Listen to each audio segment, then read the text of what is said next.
Hola, en este vídeo hablaremos de parásitos en tres partes. Primero, los fundamentos y ramas de la parasitología, seguido de los parásitos protozoos. Parasitología. Es la ciencia que estudia los seres vivos que efectúan vida parásita. Un parásito es un ser vivo que pasa la totalidad o parte de su existencia en el interior o en la superficie de otros seres vivos, a expensas de los que se nutre, causándole o no daño aparente. Los parásitos pueden ser accidentales, aquellos que son de vida libre pero que al penetrar accidentalmente en otro organismo son capaces de sobrevivir algún tiempo, porque no se adaptan biológicamente a la vida parasitaria. Facultativos, aquellos parásitos que son de vida libre pero que al penetrar accidentalmente en otro organismo son capaces de adaptarse biológicamente a la vida parasitaria. Obligatorios, aquellos que tienen que parasitar a otro ser vivo obligatoriamente para poder vivir.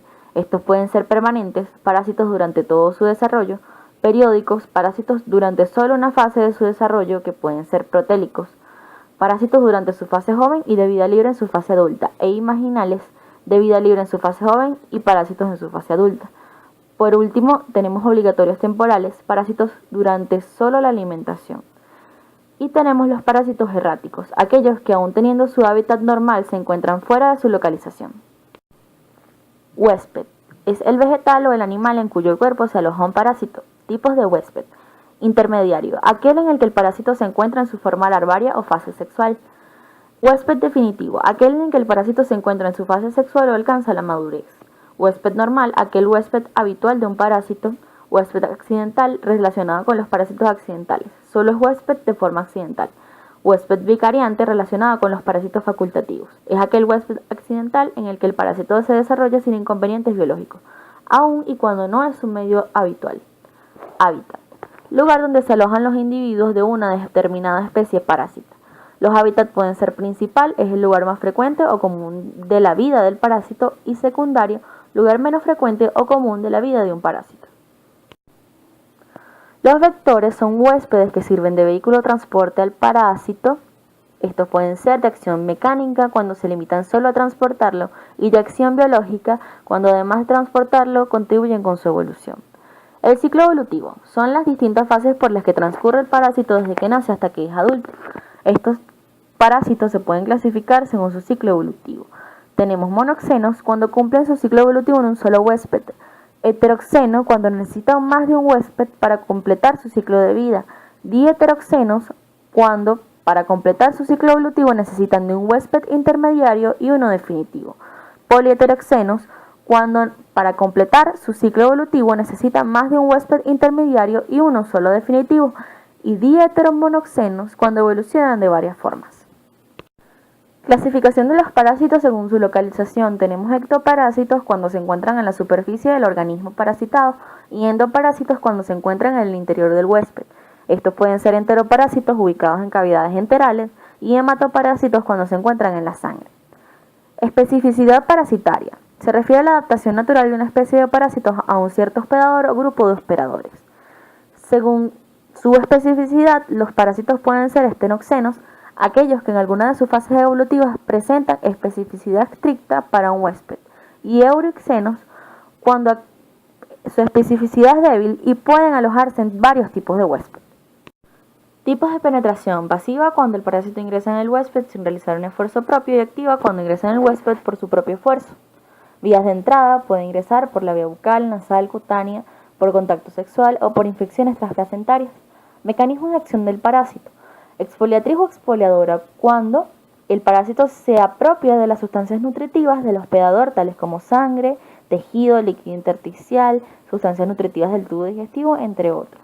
Mecánica: por obstrucción cuando el número de parásitos provoca una obstrucción de algún conducto orgánico, y por compresión cuando el desarrollo del parásito determina fenómenos de compresión en los órganos y tejidos adyacentes. Traumática: se manifiesta por la destrucción de los tejidos del hospedador. Química o toxinas alérgicas: ejercida por sustancias secretadas por el parásito que, introducidas en el huésped, desarrollan estas reacciones alérgicas. Infecciosa cuando los parásitos favorecen la penetración de otros agentes patógenos. Esto puede ser vía directa cuando el parásito trae consigo el mecanismo infeccioso, o indirecta cuando la entrada del agente infeccioso se facilita por lesiones traumáticas causadas por los parásitos. Por último, tenemos el mecanismo de acción refleja cuando El parásito, por su presencia en determinados sitios que irriten terminaciones nerviosas, termina despertando reflejos capaces de determinar síntomas a distancia. Ramas de la parasitología. La parasitología es una rama de la ecología, pues la relación ambiente-parásito debe considerarse como un sistema debido a que hay factores estrechamente relacionados, unos con el ambiente y otros con el huésped. En ese sentido, se conocen dos tipos de ambiente: el huésped como su ambiente inmediato o microclima y el ambiente externo del huésped o macroclima. El término parásito se refiere a organismos que pertenecen principalmente a tres grupos taxonómicos. Estos son los protozoarios, los helmintos y los artrópodos. Los protozoarios son considerados los animales más primitivos. Generalmente son microscópicos. Son eucariontes ya que su cuerpo está formado por una sola célula o semejante a una célula. Pueden realizar todas las funciones vitales a través de complejas estructuras. Presentan un núcleo definido en el cual contienen el material genético. Tienen organoides característicos en su citoplasma. El endoplasma contiene nutrientes y el ectoplasma contiene organelos de locomoción. La mayoría son anaerobios facultativos. Esto quiere decir que pueden desarrollarse tanto en presencia como en ausencia de oxígeno. Son heterótrofos, por lo que deben asimilar materia orgánica procedente de otros seres vivos. Este proceso se lleva a cabo a través de la pinocitosis y la fagocitosis. La mayoría son móviles en una etapa del desarrollo. A esta forma se le conoce como trozofoitos. Algunas formas disminuyen la actividad metabólica y secretan una pared protectora a modo de supervivencia. A esta forma se le conoce como quiste. Los protozoarios se dividen en 4 grupos principales según sus modos de reproducción y el tipo de organelo de locomoción. Estos son rizópodos, ciliados, flagelados y esporozoos.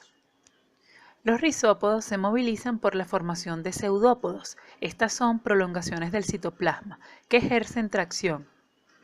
Los ciliados tienen el cuerpo cubierto de cilias que se originan de glánulos basales intracitoplasmáticos, que se mueven sincrónicamente y producen la traslación del organismo. Los flagelados presentan filamentos móviles o flagelos. Estos son más largos y menos numerosos que los cilios y se mueven a manera de látigo. Los esporozoos carecen de locomoción. En las 3 primeras clases, la reproducción es asexual. En el caso de los esporozoos, la reproducción se da por esquizogonia, esporogonia y también una forma de reproducción sexual, a través de la cual los trofozoitos se transforman, se diferencian en femenino y masculino. Algunos organismos realizan la reproducción por conjugación, en la cual se crea un puente citoplasmático a través del cual se transfiere material genético, para luego continuar con la fusión binaria. Los helmintos son gusanos elongados macroscópicos, de cuerpo blando. Se caracterizan por ser organismos multicelulares y varían en longitud. Poseen tejidos diferenciados. También poseen sistema nervioso, sistema excretor primitivo, un sistema digestivo sencillo y un sistema reproductor muy desarrollado. Poseen una cutícula o piel resistente, acelular, órganos de fijación que pueden ser ganchos, ventosas, dientes o placas. La reproducción de estos organismos es sexual y tiene un elevado potencial biótico. También su metabolismo es anaeróbico facultativo, lo que significa que pueden subsistir y desarrollarse en ambientes con o libres de oxígeno. Generalmente estos organismos sufren metamorfosis o cambios de estadios en su ciclo de vida. Según su morfofisiología, se clasifican en 2: Phylum Platelmintos o gusanos planos y Phylum Nematelmintes o gusanos cilindroides. Los nematelmintos son gusanos de cuerpo cilindroide, no segmentado, con tracto intestinal y una cavidad general. La cutícula es una estructura acelular. Tienen movimiento ondulante por flexión del cuerpo. La respiración puede ser aeróbica o anaeróbica. Son organismos dioicos. Esto quiere decir que tienen sexos separados.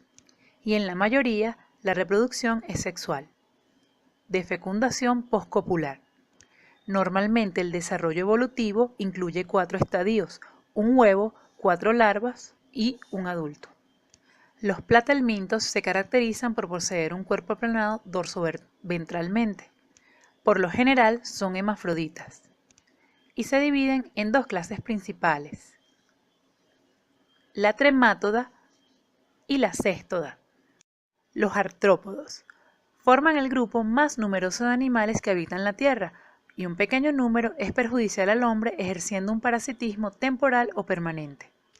Morfológicamente se caracterizan por tener apéndices articulados, poseen un exoesqueleto, un sistema nervioso rudimentario y un corazón dorsal en la cavidad del cuerpo con líquido llamado hemolinfa. Estos organismos son dioicos y presentan gran actividad reproductiva con metamorfosis completa, que incluye huevo, larva, pupa y adulto, o incompleta, que solo incluye huevo, ninfa y adulto. Los adultos están divididos en regiones, y la cantidad depende si se trata de insectos o de arácnidas.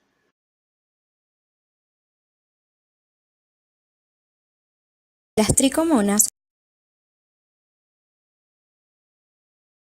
son protozoos flagelados del género Tricomonas, pertenecientes a la clase Sarcomastigófora, cuya única forma parasitaria son los trofozoitos, y es el agente causal de la tricomoniasis.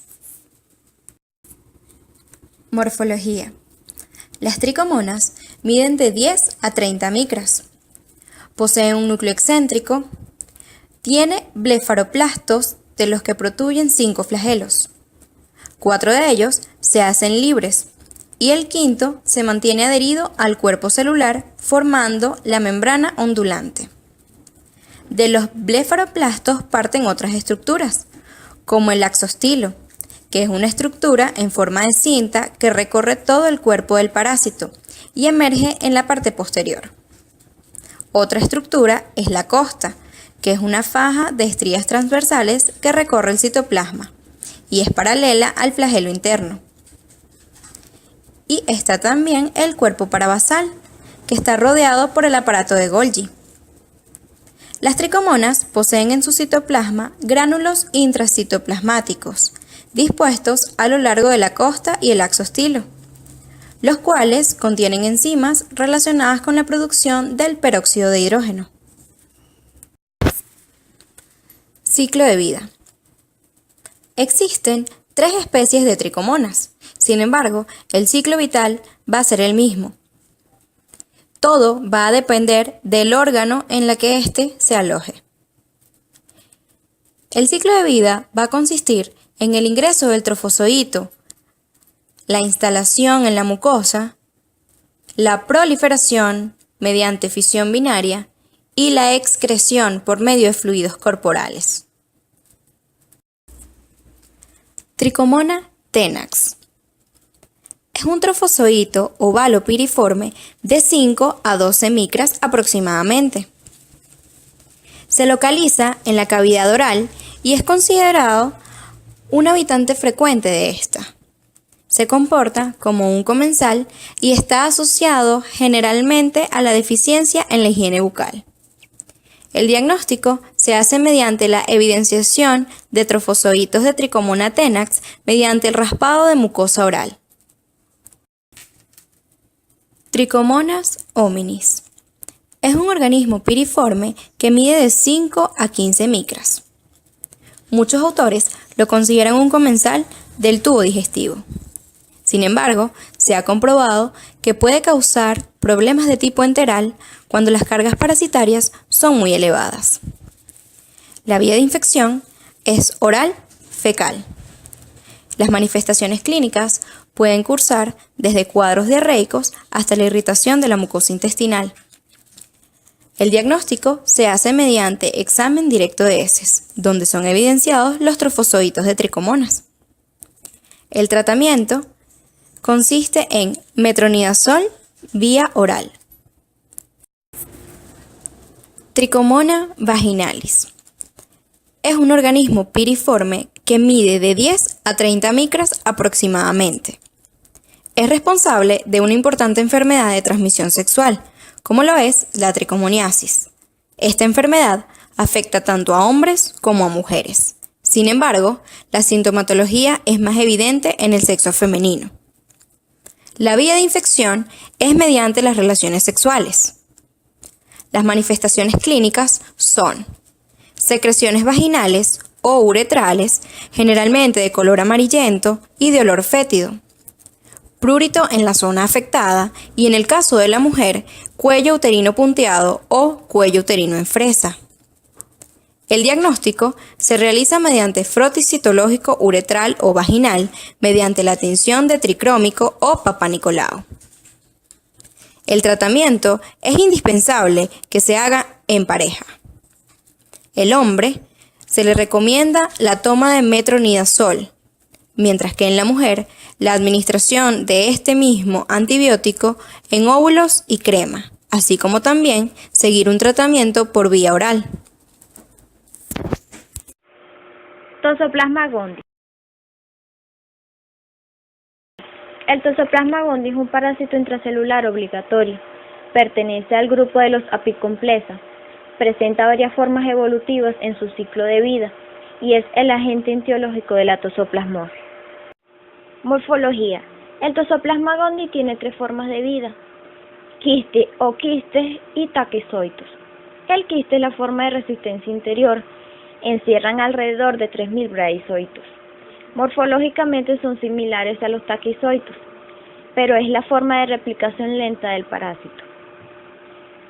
Los ooquistes forman resistencia en medio exterior, se encuentran en las heces del hospedero definitivo. Los taquizoitos están relacionados con la fase proliferativa, propias de la fase aguda de la enfermedad. Tienen aspecto curvo o de media luna. Ciclo de vida del Toxoplasma gondii. Los roedores y aves se infectan por la ingesta de ooquistes esporulados que se eliminan en las heces del gato y contaminan el agua y los alimentos. En los roedores y aves se forman quistes tisulares. El gato ingiere los quistes que se destruyen como consecuencia de la acción de ácidos gástricos y enzimas. Los bradizoitos son liberados en el intestino delgado y se replican en los enterocitos con la finalidad de formar micro y macrogametos. El microgameto posee un flagelo que le permite desplazarse sobre el epitelio intestinal para fecundar al macrogameto, lo que da origen a un ooquiste, que se elimina con las heces de los gatos. Los animales de consumo humano se infectan ingiriendo ooquistes y desarrollan quistes tisulares. Se transmite al hombre por ingerir carne cruda o mal cocida, con quistes tisulares, por agua, frutas y verduras contaminadas, transfusión de sangre, trasplante de órganos y transplacentaria. Diagnóstico. El parásito Toxoplasma gondii se puede detectar directo o indirectamente. La detención directa del patógeno de la toxoplasmosis es posible gracias a una muestra de tejido de distintos órganos y métodos de coloración. El método habitual para el diagnóstico de la toxoplasmosis es la detención indirecta del patógeno. Para esto es necesario realizar un análisis de sangre que determinará la presencia de anticuerpos específicos. Las mujeres que se infectaron y desarrollaron anticuerpos antes de quedar embarazadas no infectarán a su bebé, pero es muy importante tomar precauciones para evitar infectarse durante la gestación. Es recomendable que las mujeres que deseen quedar embarazadas se realicen la prueba y comiencen a tomar precauciones si no presentan anticuerpos, ya que si contraen la infección en las primeras semanas de gestación, las consecuencias para el feto son más graves que si ocurriera al final del embarazo. Síntomas. Muchas personas desconocen haber padecido la infección, ya que los síntomas cuando aparecen suelen ser muy leves y se parecen a los de la gripe. Se pueden dividir en 3 grupos: pacientes inmunocompetentes, pacientes inmunodeprimidos y toxoplasmosis congénita. En los pacientes cuyo sistema inmunológico funciona correctamente, la infección es leve. Los síntomas más frecuentes son fiebre, mialgias, dolor de cabeza, faringitis, inflamación de los ganglios linfáticos y sudoración nocturna. En los pacientes inmunodeprimidos se presenta una encefalitis toxoplásmica. Es la presencia de abscesos múltiples en el cerebro, con síntomas como debilidad, convulsiones, fiebre, alteraciones del movimiento, inflamación de la retina y visión borrosa. En la toxoplasmosis congénita los síntomas más frecuentes son neumonía, exantema, anemia, ictericia, coriorretinitis, estrabismo, ceguera, hidrocefalia, hipotermia y microcefalia. Tratamiento. Una vez confirmado el diagnóstico de la toxoplasmosis, el médico indicará el tratamiento adecuado. Generalmente se prescribe pirimetamina combinado con sulfadiazina. Controlan la fase de replicación rápida, fase aguda de la enfermedad. También se prescribe ácido folínico. La espiramicina es recomendada para la infección de la mujer embarazada, para evitar la infección fetal. En los casos de coriorretinitis, además de estos fármacos, suelen añadirse corticoides. Los pacientes inmunodeprimidos deben ser tratados hasta 4 o 6 semanas después de la desaparición de los síntomas. Prevención. Evite consumir carne cruda. Lavar cuidadosamente las tablas de cortar alimentos y los cuchillos después de usarlos. Lavar las frutas y verduras antes de consumirlas. Evitar trabajar en el jardín sin guantes. Si tiene gatos, procure que no salgan de la casa para evitar que consuman animales infectados. Utilizar guantes para realizar la limpieza de la caja de arena de los gatos. Luego lavarse las manos.